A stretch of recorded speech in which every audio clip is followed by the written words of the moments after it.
오늘은 그 십간, 십천간이죠. 십천간. 천간론에 대해서 한번 말씀을 드리겠습니다. 그 십간은 어디서 나왔냐면, 우리가 이제 음이 있죠. 그 다음에 양이 있습니다. 모든 기운이 음에서 출발해서 이렇게 양으로 갑니다. 그 다음에 양에서는 음으로 수렴을 하게끔 되어 있고요. 그럼 이게 양의 극단에 있는 게 화, 음에 있는 게 수, 음에서 양으로 가는 게 목, 양에서 음으로 수렴하는 과정에 있는 게 금입니다. 금. 이 중간에 조율하는 게 토. 그래서 우리가 뭐 수생목, 목생화, 이거 오행의 생론을 배우는데 그렇게 이해를 절대 하시면 안 됩니다. 운동으로, 운동으로 이해를 하셔야 됩니다. 즉, 음에서 양으로 가고 그 과정에 목, 과정에 금, 양에서 음으로 과정. 여기서 나온 것이 이제, 자, 그러면 다시 설명하면 음양이 나왔죠? 음양이 나오고 오행이 나오고, 자, 오행에서 낫이 나오는 게 갑을, 병정, 여기 토가 무, 기, 금이 경신 이렇게 나오고, 수가 다시 임, 개가 나오죠. 이 열 글자가 바로 십간입니다. 십간. 십천간입니다. 이 십천간은 사주 구성의 인자입니다. 인자. 모든 사주 구성은 십간으로 되어 있습니다. 예를 한번 들겠습니다. 다 아시겠지만은 예를 한번 들어보자면, 올해가 이제 이민년이 되죠. 이민년. 아직 입출이 지나지 않아서 이민년이 아직 안 왔지만 일단 이민년으로 하고, 일단 인수가 있죠. 그 다음에 여기에는 무, 병, 갑이 들어 있습니다. 다 십간입니다. 여기서 이 글자에서 나온 거죠. 이게 바로 십간입니다. 십간. 이렇게 이 열 글자에 모든 사주의 기본이 다 들어가 있는 거죠. 인자. 그래서 이 십간을 잘 이해를 하셔야 됩니다. 십간을. 그래서 이 갑을, 이제 갑을은 제가 말씀 음에서 양으로 가는 과정의 목인데, 그 중에서도 여기도 이제 음양으로 나누는 거예요. 음양으로. 음양으로, 이게 양음이죠. 양음. 양과 음. 다, 양과 이것도 양과 양과 이것도 양과 이렇게 나눠져 있는 겁니다. 그래서 목은 음에서 양으로 가려고 하는 그 과정인데, 거기에서도 탈출하는 최초의 음에서 양으로 가는 최초의 시도가 갑인 거죠. 최초 시도다. 그러니까 이게 개척자죠. 개척자.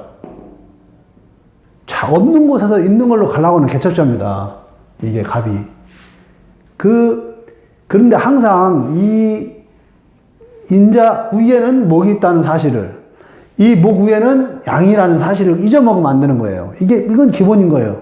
그래서 우리 명리학이, 명리학이 음양학이라고 이렇게 이제 하는 이유가 모든 게 음양으로 되어 있는 거예요, 이렇게. 우리 인간이 생활하고 삶에 하는 모든 원소는 다 음양으로 되어 있는 거예요. 예. 자, 그럼 다시 갑은 최초의 음에서 양으로 가려고 하는 강력한 힘과 에너지를 가진 힘과 에너지 가진 의지이다. 이렇게. 그래서 우리 최초의 싹이 땅속 흙물 물상으로 보면 그래서 이제 물상으로 자꾸 설명하는 건데 땅속에서 최초 식물이 막 돋아날 때 그 힘이 엄청 큰 겁니다. 예. 뭐 우리가 대립목이다 이렇게 하는데 사실은 가장 연약하지만 힘의 에너지가 가장 큰 게 갑목인 겁니다. 을목은 무엇이냐? 목운동은 동일한데 강력한 힘으로 나올 때 이 끝부분에서 야 이제는 그만 성장하고 좌우로 움직이자. 좌우로 조금씩 움직이자. 왜? 계속 올라가기만 하면 밑에가 쓰러져요. 그렇기 때문에 적당한 선에서 약간 좌우로 퍼지는 운동을 하자. 그래서 여기는 좌우로 퍼지는 성장은 마찬가지인데 음에서 양으로 가려고 하는 건 마찬가지인데 좌우로 펼쳐지는 운동이 가미된 것이 을목이다. 그래서 이해보다는 이해는 곧고 바르게 가려고 하는 게 있고 얘는 좌우로 좀 보면서 퍼지면서 가려고 한다. 이게 갑인 거예요. 을인 거예요. 우리 그러니까 식물에 비유하면 성장하려는 힘은 갑. 이게 성장. 예. 그럼 조금 푸르게 이렇게 보여지고 외부를 단단하게 만져지는 게 을이다. 예. 자꾸 성장을 좀 퍼지면서 하는 게 을은 거예요. 물론 그 안에 이제 그 금운동도 포함되어 있지만 어쨌든 강력한 올라가는 힘, 그래서 좌우로 확산하는 힘은 을목이다. 예. 그 병화는 뭐냐? 예. 병화는 자 좌우로 확산됐는데 이게 꽃을 피우자. 예. 이제 성장을 했으니까 꽃을 피우자. 즉 운동성으로 보면 여기까지도 음에서 양으로 가려는 속성이죠. 이것은 완전히 양. 음은 완전 죽었고 양으로 확산 최대로 펼쳐내겠다. 그래서 이게 문명. 우리 교과서에 나와 있죠. 예. 좌우로 최고로 펼쳐내는 온갖 사방으로 모든 에너지를 펼쳐내는 게 병화입니다. 그래서 빛이라고 하죠. 빛을 생각가 됩니다. 쭉쭉쭉쭉 펼쳐나갑니다. 그래서 모든 에너지가 음이 모두 죽어버리는 모든 상태, 그때를 병화라고 합니다. 그러면 정화는 빛이 모두 펼쳐지는 마지막 극단, 펼쳐지는 운동을 제어하는 거. 그러니까 여기서 음이라는 것은 을목이나 뭐 이런 정화는 그 운동을 마무리 짓는 거, 마무리 짓는 게 정화입니다. 즉, 계속 펼쳐지면은 없어지니까 여기서 펼쳐지는 운동을 마무리 짓는 이 부분을 정화로 하자. 그래서 여기는 열로 구성돼요, 열로. 빛은 파장이죠. 퍼져가는 힘이죠. 근데 여기는 실질적으로 열이, 그러니까, 우리가 보면은, 그러니까 여름이 오기 전에 봄부터 이렇게 날이 점점점 길어지죠. 날이 점점점 길어지는데, 그때는 서서히 열기가 올라오기 때문에 따뜻하다는 느낌인데, 마지막 여름의 극단에 가면 강력한 열기, 뜨거운 열이 생기죠. 그걸 정화라고 하는 겁니다. 그래서 정화는 실제적인 열이다. 열이다. 병화는 빛이다. 자, 금은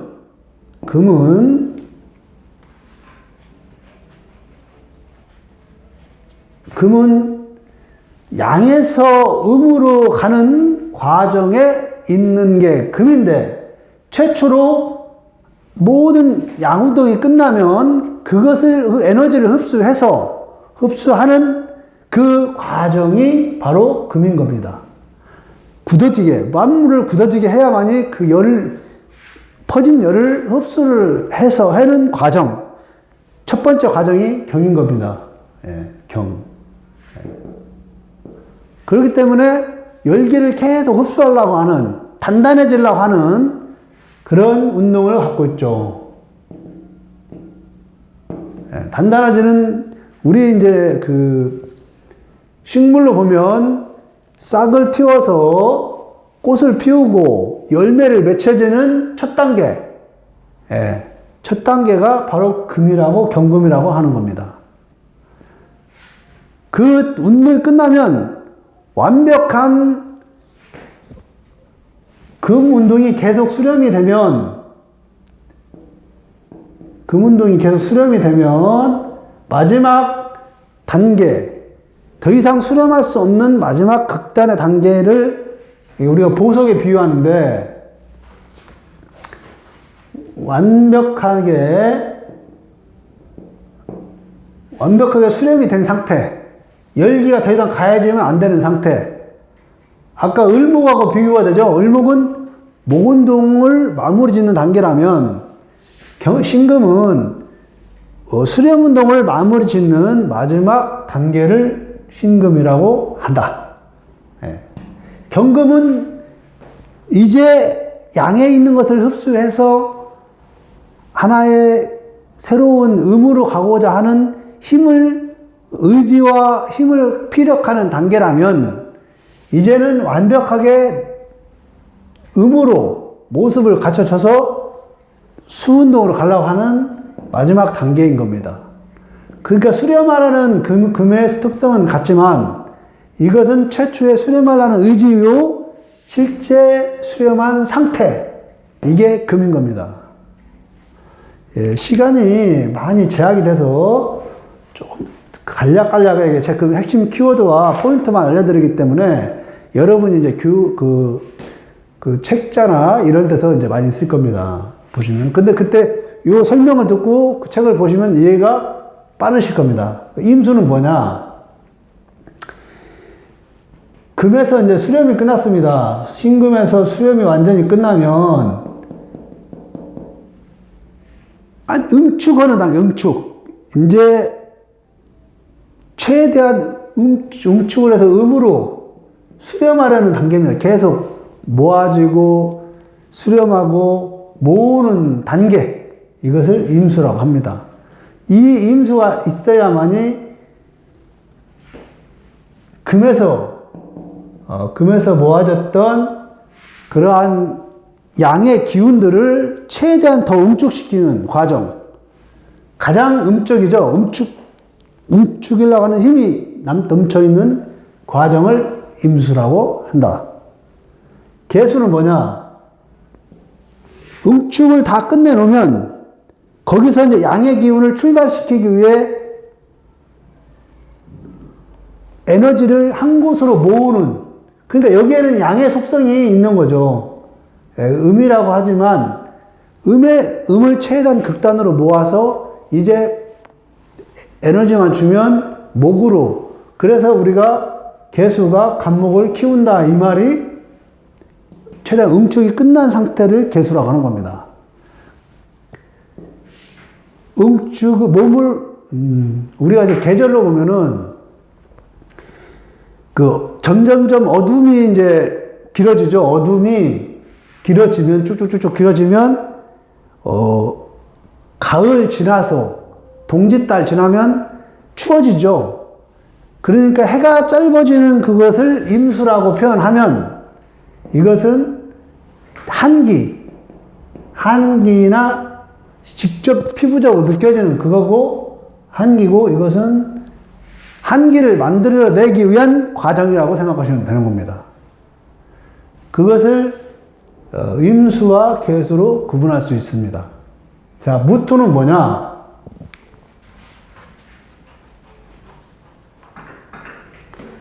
무토는 지표면이라고 생각하면 됩니다. 지표면. 지표면에서 모든 이 10간 12지지 운동을 제어를 지표면에서 위에서 하는 겁니다. 그리고 기토는 땅 밑에라고 생각하시면 됩니다. 즉, 음의 세계를 주관하는 영역, 음의 영역, 여긴 양의